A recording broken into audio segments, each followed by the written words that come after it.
Hi, welcome to our channel where we share the most intriguing stories. When I arrived at my secluded lakeside property, I expected birdsong and peace, not a brand new two-story garage someone else built on my land. No warning, no permission, just bold theft. What I did next triggered a war with the HOA queenpin, and it all ended in court. My name is Grayson Lewis. I'm 40 years old, an architect by trade, and not easily surprised until this spring. A year ago, I inherited a stretch of land that's been in my family for generations. It's a quiet, untouched piece of Vermont, 15 acres of trees, open meadow, and the kind of serene lakeside view you only see in postcards or therapy commercials.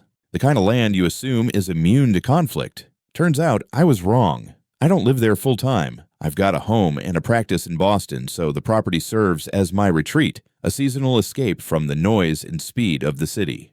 The land sits just outside the boundaries of a well-manicured residential development called Lakewood HOA, which, until recently, meant nothing to me. Our land was never part of any association, no dues, no rules, no gold-plated newsletters.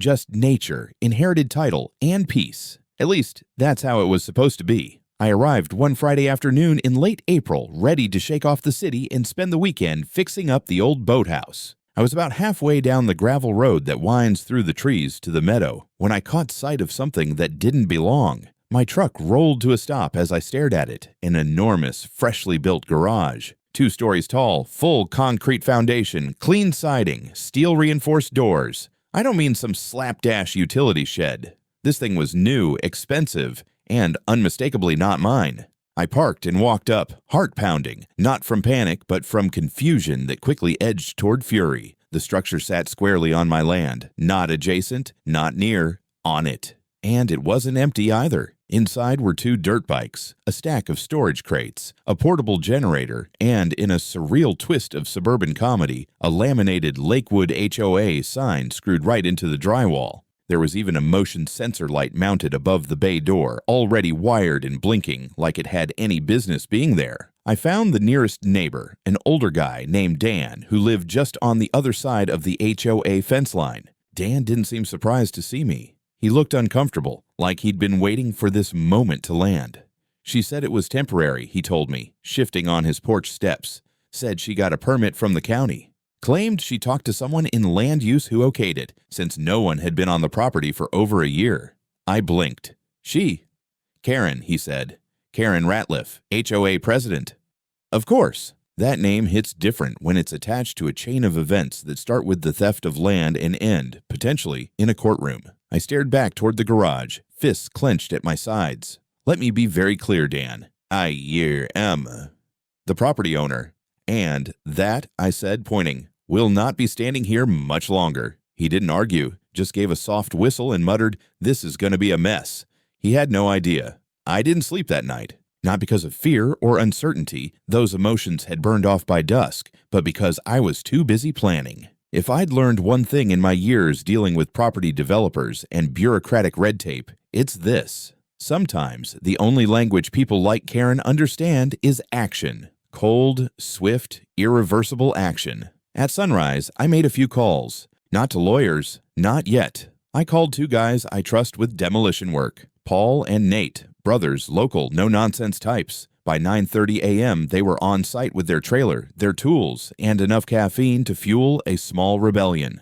Before we touched a single screw, I did what I knew I'd eventually need. I set up 3 cameras around the perimeter, wide angle, high def, time-stamped. Then I took a slow walk around the garage with my phone out, narrating what we saw. Freshly poured concrete pad, power hooked up illegally from a utility pole that didn't serve my parcel, and that smug little HOA sign still nailed to the interior. Frame. I spoke clearly into the mic. Unpermitted structure on private land. Owner, Grayson Lewis. Documenting removal of unauthorized building. My hands were steady, but I was burning inside. The work itself was fast and surgical. We started with the garage doors, off in less than half an hour. The roof came next. Paul climbed up, pulling shingles, while Nate and I cut the trusses from below. By noon, the top half was gone, open to the sun. We took no breaks, barely spoke. Just the grind of power tools and the occasional thud of wood hitting the ground. When I sawed through the first load-bearing beam, I admit, I smiled. Not because I enjoy destruction, but because, for once, someone like Karen wasn't getting away with it. The interior held more than I expected. Sealed boxes labeled HOA event supplies, a couple of folding tables, and what looked like an inventory list taped to the wall. I took photos of it all before we moved anything. Everything was loaded carefully into the trailer, every last bolt and splinter. I wasn't about to be accused of theft on top of trespassing cleanup. By 4 p.m., the garage was a memory, just a scar of crushed gravel and dusty concrete. I raked the site smooth and posted a small sign stuck right into the center of the slab with duct tape and spite. It read, "No unauthorized construction. Learn to read a boundary map. GL." Then, just to make sure Karen would see it, I left a larger handwritten note on a sheet of plywood leaning against a pine. "Dear Karen, this wasn't a storage unit. This was trespassing. Next time, ask permission. Or, better yet, stay off my land.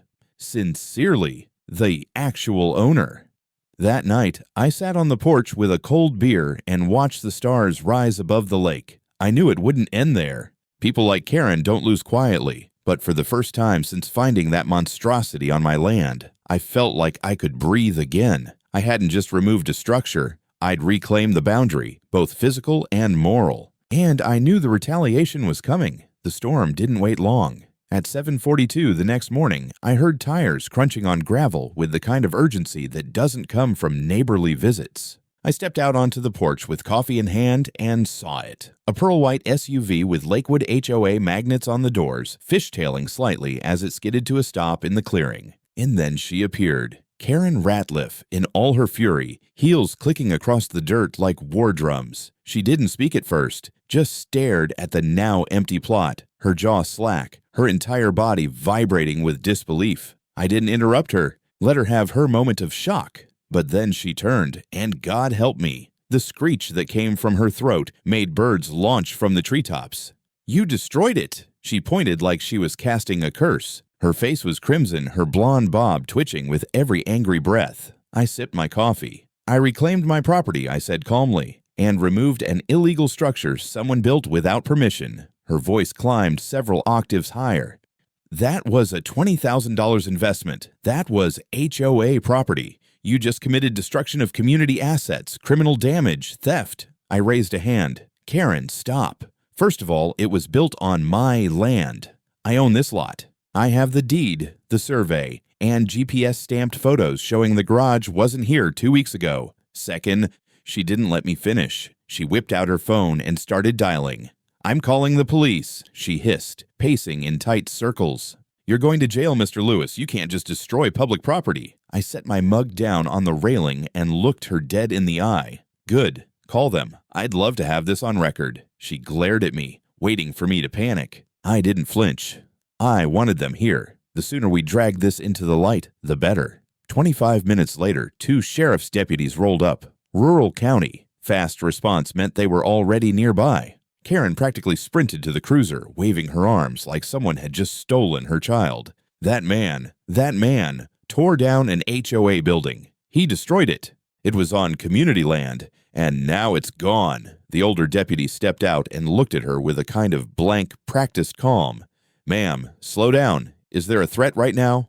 "No, but he needs to be arrested." I approached with a manila folder under one arm and my phone still recording in my hand. "Officers, good morning. My name is Grayson Lewis. I own this parcel. It's legally recorded under my name. Here's the deed, GPS-marked survey, and recent photos of the structure that was built here without my knowledge or consent." They glanced at the documents. One of them nodded slowly, flipping through the survey map.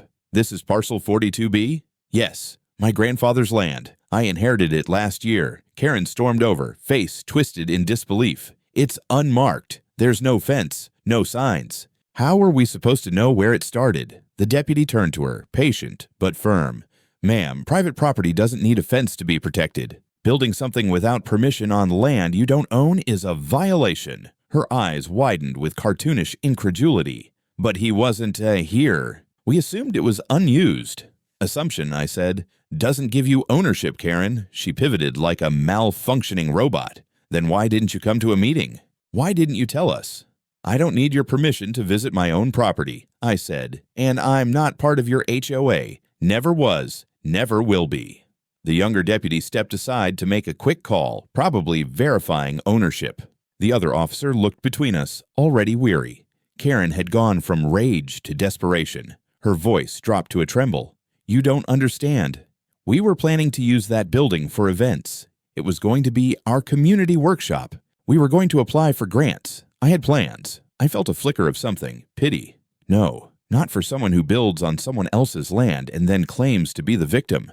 "And you would have known," I said, "if you'd taken 5 minutes to check property records instead of playing queen of the subdivision." The younger deputy returned with a nod. "Confirmed, this parcel is not HOA affiliated. Ownership is clean. No easements, no permissions. Mr. Lewis, you're well within your rights." Karen took a step back like she'd been slapped. But he destroyed our—" The officer cut her off. "Ma'am, the garage was built illegally. There's no criminal charge to file here. If you believe you're owed damages, you'll need to file a civil suit." Her mouth opened, closed.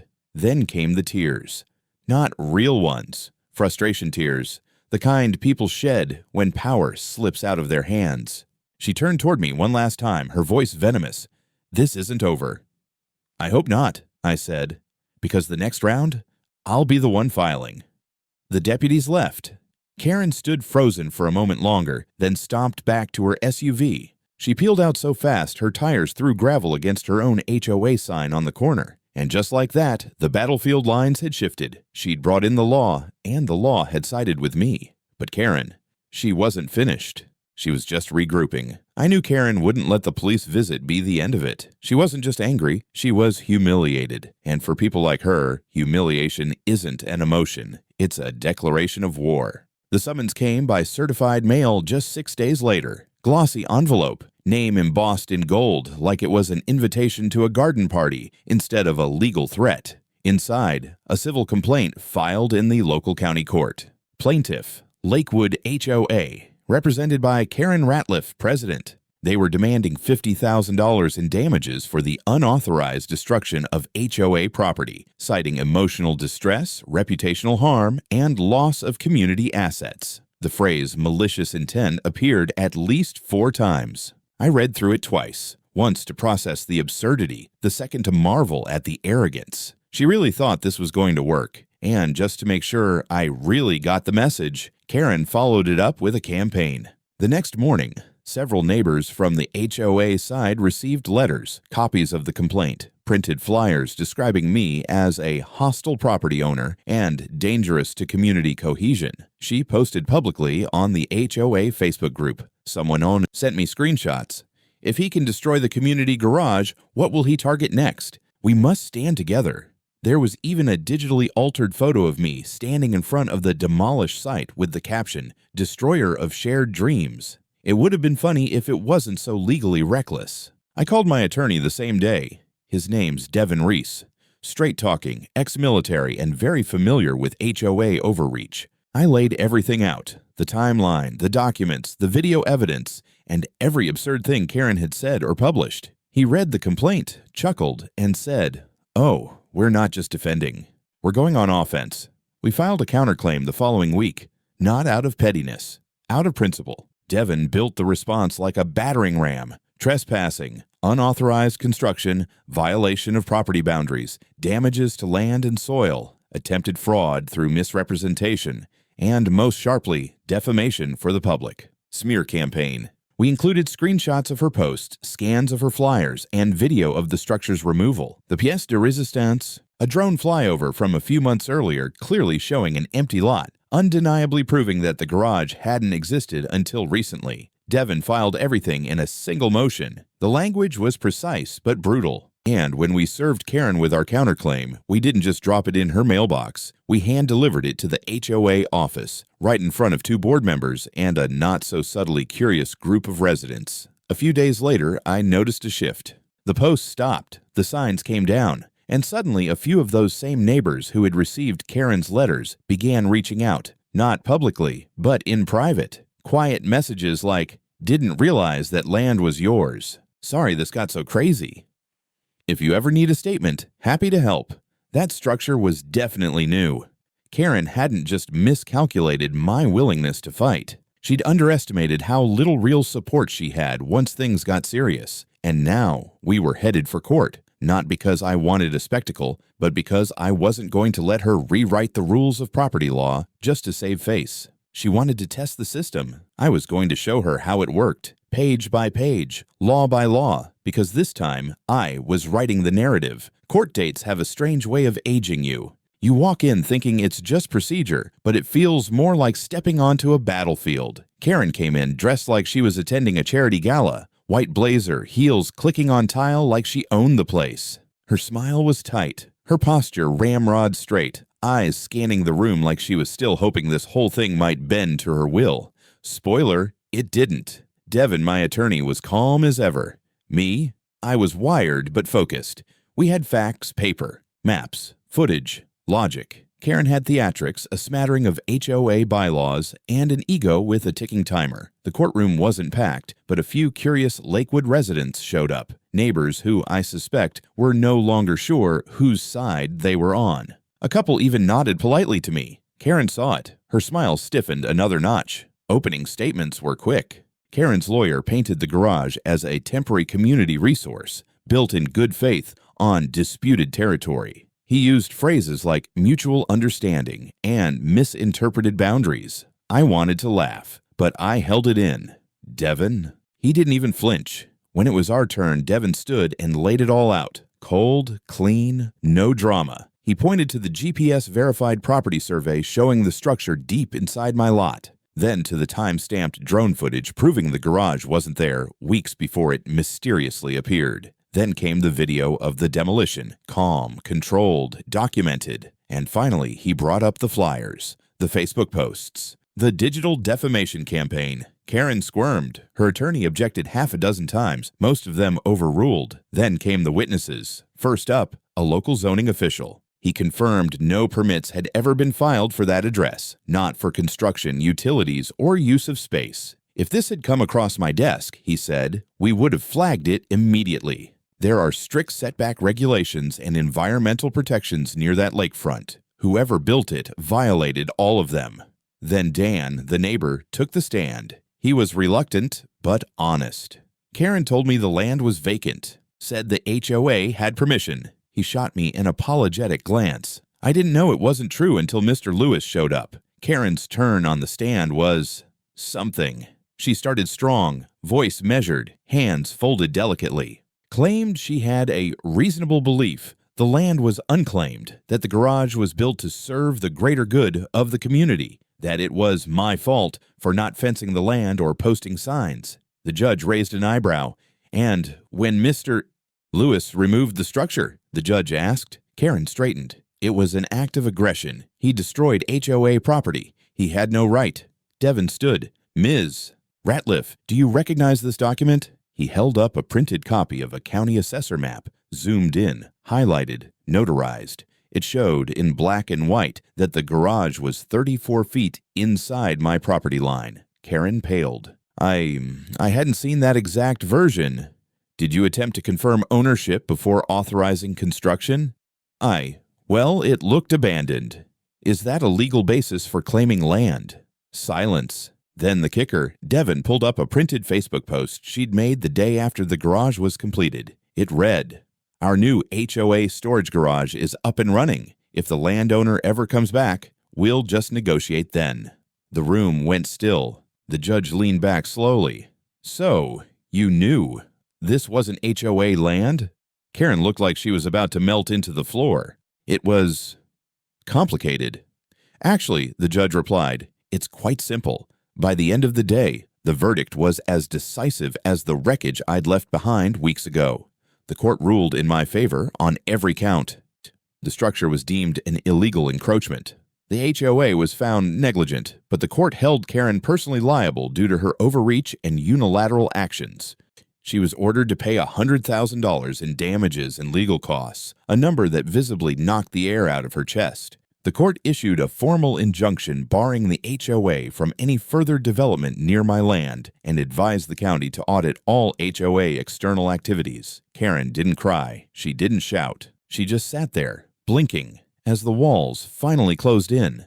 The judge had barely adjourned before she stood up and walked out, heels quieter now, dignity trailing behind her like an empty shopping bag. I stayed in the room a few minutes longer, not out of smugness, though, I won't lie, the victory felt damn good, but to let it settle. This wasn't just about a garage. This was about a line being drawn in the dirt, and finally, being respected. The law had spoken, and it had spoken loudly. It's been 3 months since the verdict. The land's quiet again. My kind of quiet. No construction noise, no uninvited HOA meetings bleeding over the property line, no unexpected structures casting shadows where they don't belong. Just the rustle of pines, the hush of the lake, and the distant drone of cicadas reminding me why I fell in love with this place in the first place. Where the garage once stood, there's nothing now but leveled earth and new wildflowers starting to push through the soil. Almost poetic, watching nature reclaim what Karen tried to claim by force. But I didn't leave the space empty. Not entirely. A few weeks after the trial, I had a flagpole installed, 20 feet tall, simple, sturdy. I raised a bright yellow "Don't Tread on Me" flag, let it snap in the breeze off the lake. Beneath it, mounted on a post of reclaimed wood, is a small metal plaque that reads, "No means no." And yes, I'll tear it down again. People see it when they pass on the fire trail, especially the ones who still whisper about that whole HOA thing. A few stop, some nod, one guy clapped. As for Karen, she vanished, at least in the public sense. Word around the neighborhood is she stepped down from the HOA presidency before they could vote her out. She still lives there, but her presence is muted. The pristine white SUV hasn't been seen near my side of the woods since court. Rumor is she tried to pin the whole affair on other board members, but nobody backed her. That kind of arrogance doesn't inspire loyalty, only silence. The HOA itself got slapped with county oversight. A letter went out to all members warning that any future expansion or development projects would require pre-approval and regular audits, which, in HOA terms, is basically parole. Funny how quickly people stop flexing power when they're made to read the rules they claimed to enforce. Every once in a while, a neighbor will knock, someone from Lakewood who wants to see the infamous property line, or just say they're sorry for not speaking up sooner. I tell them the same thing. No hard feelings. People make bad choices when they're scared of losing control. And Karen, she mistook my absence for absence of ownership. That's the real lesson here. This land isn't just property. It's history, legacy, identity. You don't build on someone else's roots and expect to plant your own. Now, when I come up to the lake, I sit on the edge of the dock with a beer and watch the wind ripple across the water. The flag flutters behind me. The plaque stands firm. And Karen parks her bikes in someone else's yard now, but not mine. Never again.